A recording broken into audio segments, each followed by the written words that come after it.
Olá, para você ligado aqui na TV Pai Eterno. Tá começando o Parlatório para deixar seu fim de semana mais leve e com boas histórias. Eu sou Alex Rodrigues e te faço companhia na edição de hoje. A arte está em todos os cantos e em todos os movimentos, na arquitetura das cidades, nos desenhos expostos em quadros e também na religião. Um mundo com mais arte é um ambiente mais leve e cheio de graça e alegria. Sendo assim, a gente pede por um planeta cheio de arte.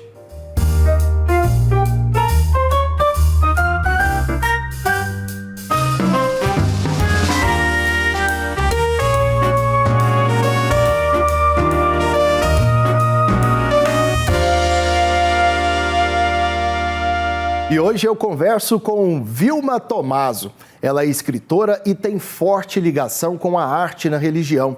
E a ideia é a gente levar até você um papo descontraído sobre esse universo religioso em convivência com o artístico e como ambos interagem de forma harmônica, trazendo resultados enriquecedores. Vilma Stiegel de Tomaso é doutora em Ciências da Religião pela Pontifícia Universidade Católica de São Paulo e professora no Museu de Arte Sacra de São Paulo. Além de professora e pesquisadora e coordenadora do Grupo de Pesquisa Arte Sacra no Laboratório de Política, Comportamento e Mídia da PUC São Paulo. A Vilma ainda é membro pesquisadora da Sociedade Brasileira de Teologia e Ciências da Religião e tem experiência nas áreas de educação e filosofia, com ênfase em arte sacra. Vilma, primeiramente, é uma satisfação tê-la conosco aqui na TV Pai Eterno. Para mim também é uma grande satisfação, Alex. Muito obrigada.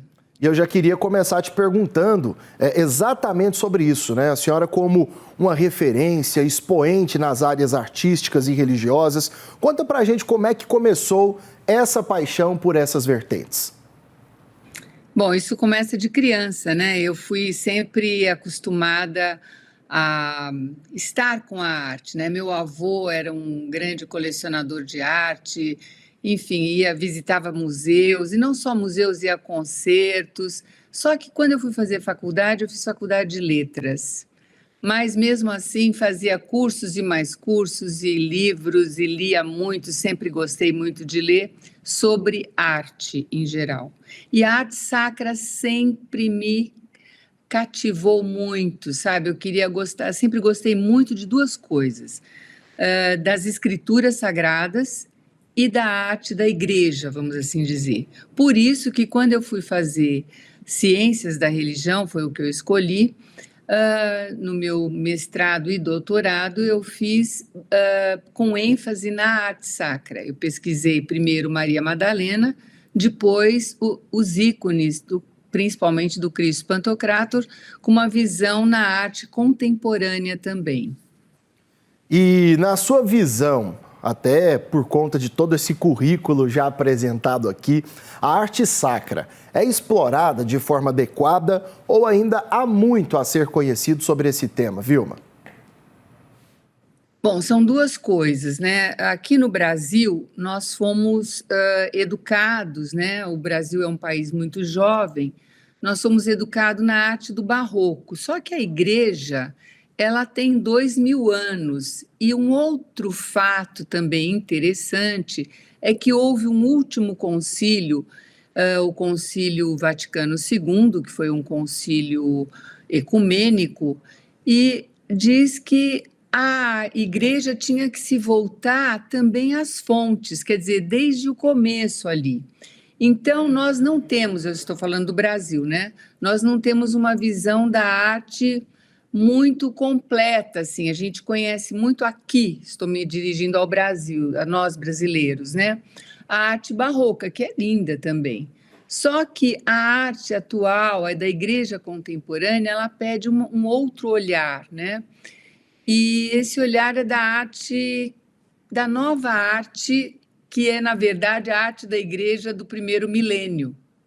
E muitos artistas já estão há muito tempo nessa linha, né, de fazer essa arte. É justamente isso que eu pesquiso, tem um grupo de pesquisadores, há muitos artistas no Brasil já fazendo. Eu sei que o Pai Eterno aí, vocês vão fazer uma nova basílica, uma catedral, né?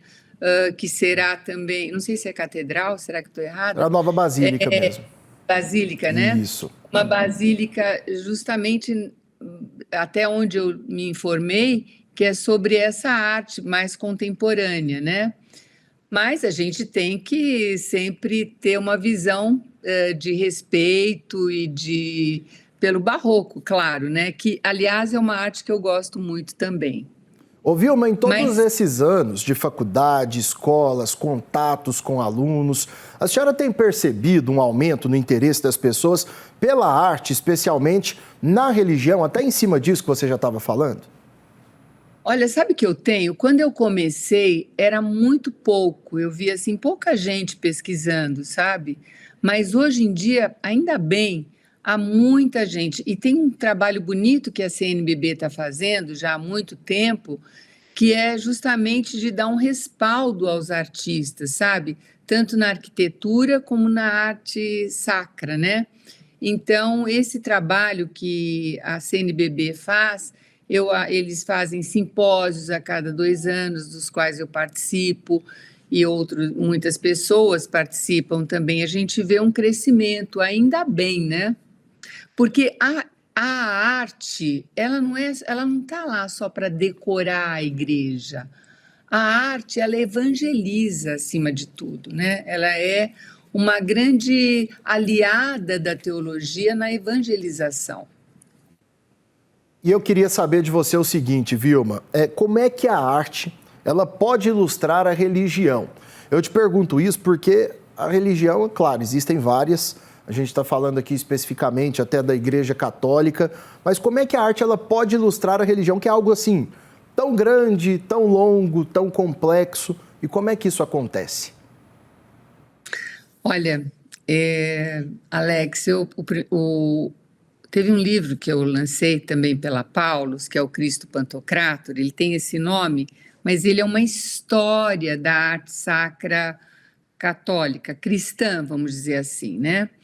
Então, na verdade, a igreja, ela tem que revelar, a igreja é difícil, né? Tem que revelar a escritura sagrada, as sagradas escrituras, né? Nas paredes da igreja. Então, ela tem que ser um autorretrato da igreja. O que quer dizer isso? Você tem que olhar o fiel que vai rezar. Vamos supor, não tem liturgia, mas ele olha nas paredes, ele vê a história. E isso era muito comum, por exemplo, nas igrejas até o ano 1000, 1200, né? Por exemplo, um artista muito famoso, que é Giotto, que fez a Basílica de São Francisco, lá em Assis, você vai lá, você tem as histórias, né? Nas paredes. Então, as histórias da Escritura, as histórias dos santos, isso tudo evangeliza e leva o fiel a uma outra dimensão, a dimensão transcendente. Isso entra diretamente no coração. O coração é a essência do ser humano. Quando a gente fala de coração, não estou falando desse coração que a gente fala, não, que é de um sentimento, não. É a essência do ser humano, né? Isso é muito importante, porque e depois, com o olhar sendo educado, você vai aprendendo a contemplar. A palavra contemplar vem do grego, né? Da palavra teoria do grego. Sabe o que significa? Significa ver Deus em tudo. Então você muda o seu olhar. Essa educação para o olhar é o que a arte nos traz, né? Eu acho que isso é algo que tem que ser despertado, muito mais do que um discurso. Sim, e tudo evoluiu com o passar do tempo, com o passar dos anos. E eu acho que cabe, é importante te perguntar isso, Vilma. A arte sacra, principalmente, ela evoluiu também com o passar dos anos, o passar dos tempos? Ela segue essa evolução que outras artes seguiram ao longo do tempo? Então vamos lá. Essa é uma pergunta complexa, viu, Alex? Mas eu vou tentar ser breve. A arte, até o ano mais ou menos 1300, estou falando da arte ocidental, tá? Porque a arte da Igreja do Oriente, a arte ortodoxa, sempre ficou no ícone, que é uma beleza, eu gosto muito dessa arte. Mas a nossa arte, ela acompanhou, por exemplo, o Renascimento, que foi um movimento belíssimo. Mas o que acontece no Renascimento? Os artistas começam, ao invés de só servir a igreja, eles começam a se projetar como artistas também. Então, eles não fazem mais um serviço litúrgico. Não sei se fica claro isso.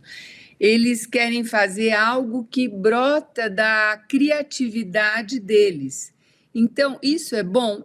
Foi uma beleza. A gente vê um Michelangelo, vê um Rafaelo e tantos artistas maravilhosos que não dá nem para citar, mas deixou de ser um serviço. Eles começaram a pensar mais, é uma arte subjetiva, como eu já falei. Então, a arte no começo, nesse primeiro milênio, ela sempre foi um serviço litúrgico. E o Concílio Vaticano II, que eu já falei, já citei aqui, que aconteceu nos anos 60, né? Foi o último grande concílio que a igreja teve. Ele pede para a gente voltar para isso, né? Então, a arte como um serviço da liturgia. É isso que ele pede. Então, se houve um progresso, claro, porque quando a gente fala de voltar que o concílio pede para a gente voltar às fontes, não significa que a gente vai voltar o nosso olhar e parar no passado, de jeito nenhum. A gente vai olhar e ver o artista, né? Ele tem que olhar e tem que ver como é que ele tem que fazer essa arte como serviço agora para o homem do século XXI. E é isso que já está sendo feito. O Pai Eterno é uma basílica redentorista e nós temos aqui em São Paulo a basílica, o nosso santuário nacional, que também quem toma conta são os redentoristas, e é uma arte já baseada no Vaticano II. Não sei se você conhece, mas as pessoas que conhecem sabem que é um novo olhar da arte. Sim, é um novo olhar, um olhar diferente, que é importante também a gente perceber, né, que existem essas variações, essas opções. Ouviu, o papo está muito bacana. Tá muito bacana, você abordando vários assuntos interessantes, e daqui a pouquinho a gente vai voltar para conversar mais, inclusive para mostrar sobre um trabalho, uma obra recente feita por você. Tá combinado? Combinadíssimo. É isso, e você não saia daí, porque eu volto em instantes, dando sequência aqui ao nosso parlatório. Até logo.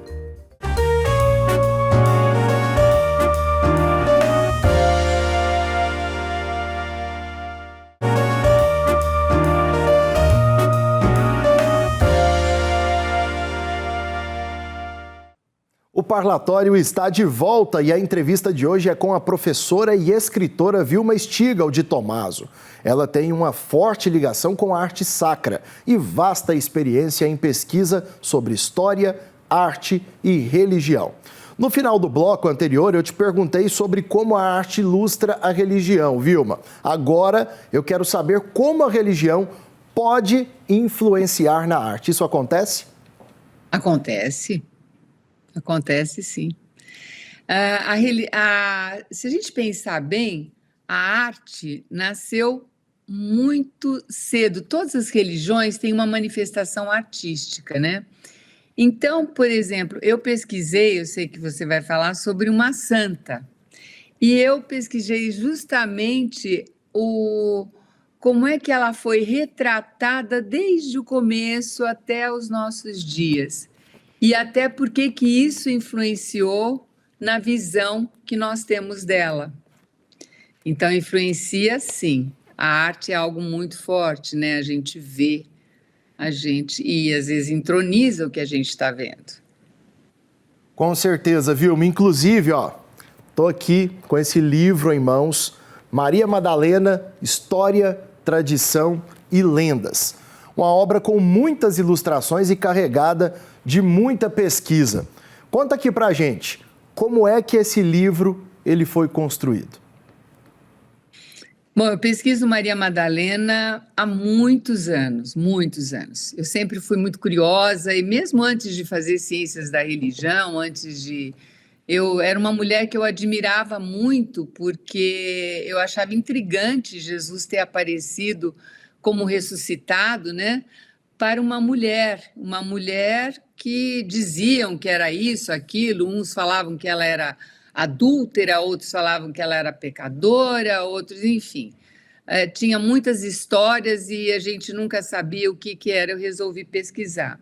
Então, quando eu fui fazer mestrado em Ciências da Religião, eu quis pesquisar Maria Madalena e quis pesquisar na arte. O meu orientador falou, Vilma, isso é muito grande, você tem que escolher um artista. Escolhi o artista e pesquisei. Pesquisei num artista chamado El Greco, que é bem da época renascentista, maneirista, já estava no final do Renascimento, né? E aí, quando eu terminei o trabalho, teve aquele Código da Vinci, saiu aquele livro que deu muita polêmica, né?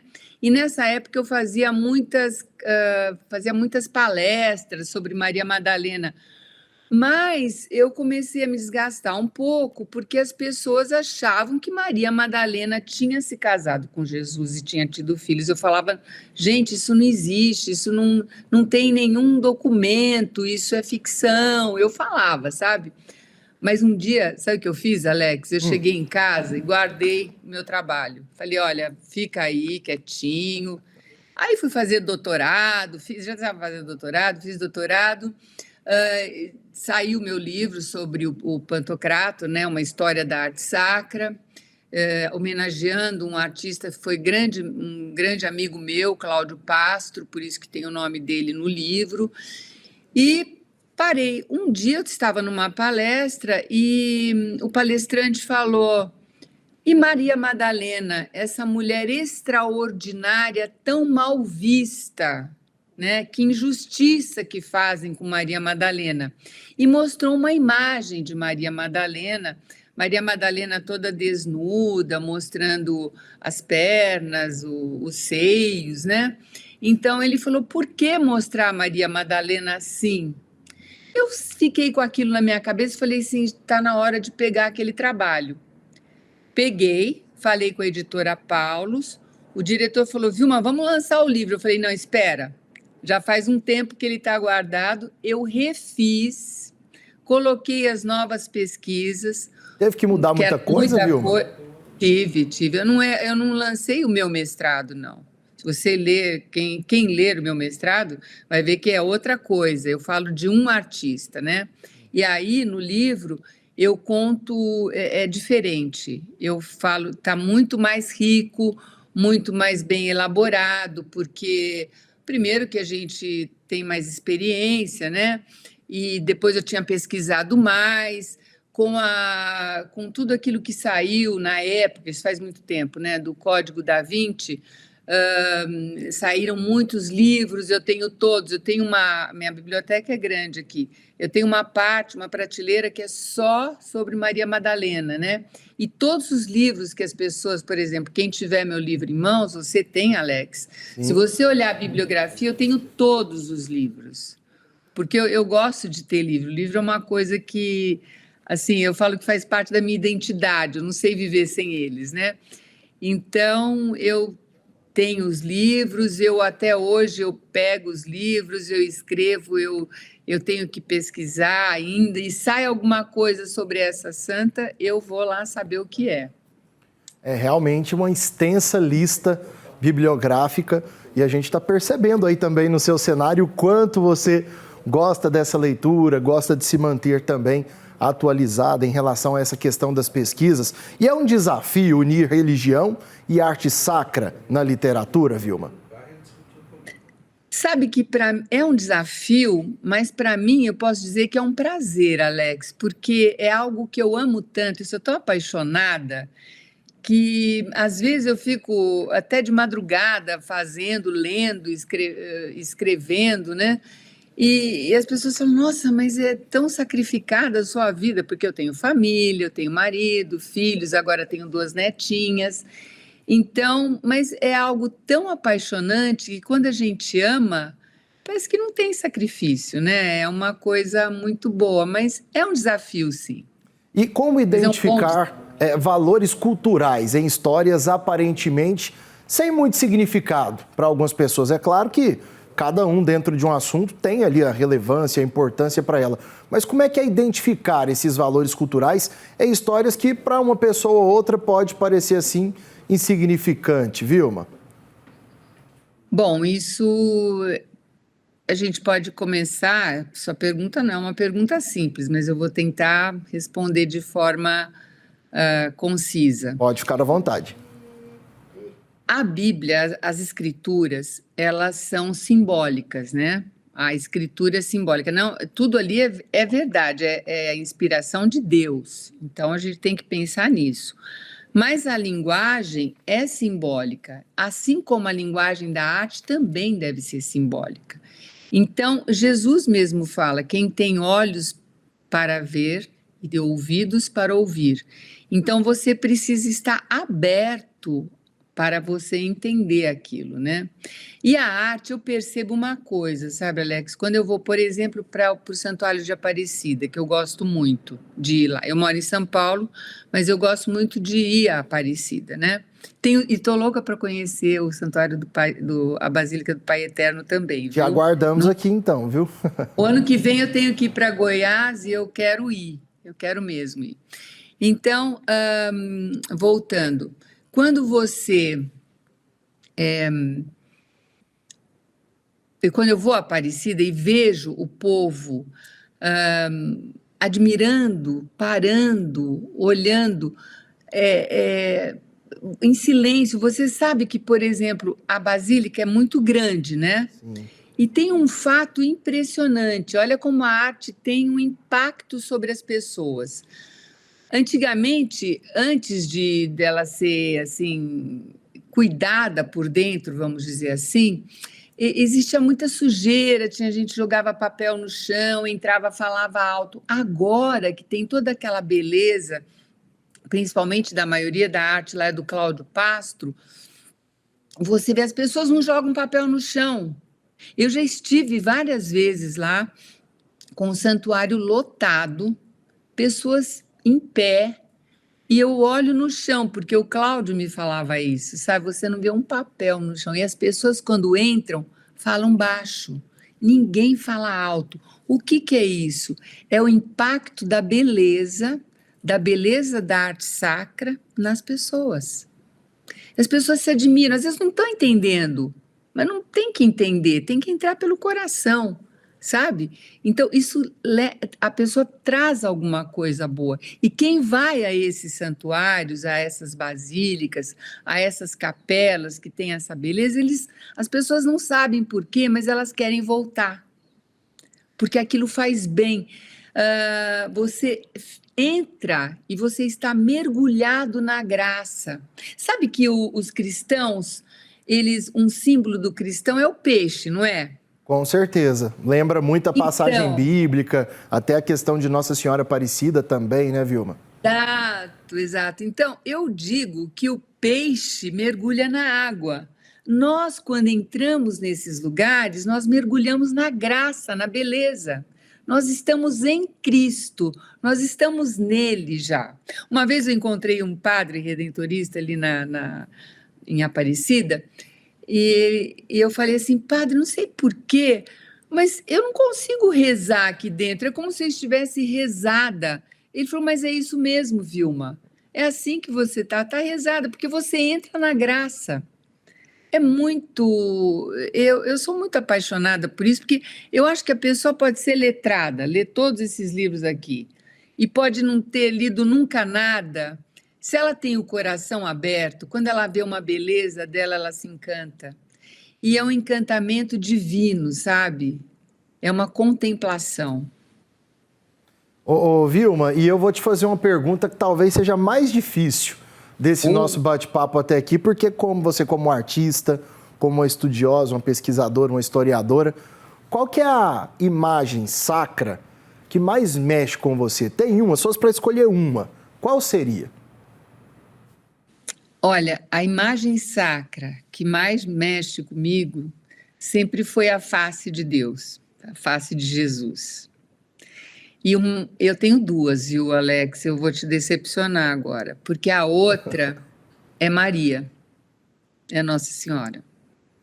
São duas imagens bem marcantes. Por Nossa Senhora, apaixonada. Então, eu tenho muitas aqui na minha casa, que não dá para ver aqui, mas tem uma parede aqui à esquerda, à minha esquerda, que ela é toda cheia de ícones, cheia de imagens, né? E tem muitas de Nossa Senhora, sabe? Então, ela está aí no meu quarto, tem... é algo que encanta meu coração. Mas a face de Cristo. Sim, e se fosse para escolher uma, tem uma que me chama muita atenção, que é o ícone de Nossa Senhora do Perpétuo Socorro. Eu vejo muitas informações ali ao redor de uma imagem. É uma bem marcante também, né, Vilma? Sim, sim. Não, você sabe que em Roma, eu fui lá na igreja dos Redentoristas, onde está o ícone mesmo, né? E tinha um amigo meu redentorista, um padre amigo meu lá, e ele foi tão gentil, me levou para o Padre Valdivino, não sei se você conhece. Sim. E ele está fazendo doutorado lá, me levou para conhecer, foi muito emocionante, eu gosto muito, porque essa imagem é muito forte também. E você sabia que é o ícone mais famoso do Ocidente, é esse ícone? Sim, tem uma grande história também por trás de tudo. Vilma, Sim. Muito obrigado, viu, por sua participação com a gente, obrigado por essa conversa e até uma próxima oportunidade que com certeza virá. Se Deus quiser. Muito obrigada, Alex. E agradeço a você que me deu a sua audiência aqui neste parlatório. Fique com Deus e um grande abraço. Até a próxima.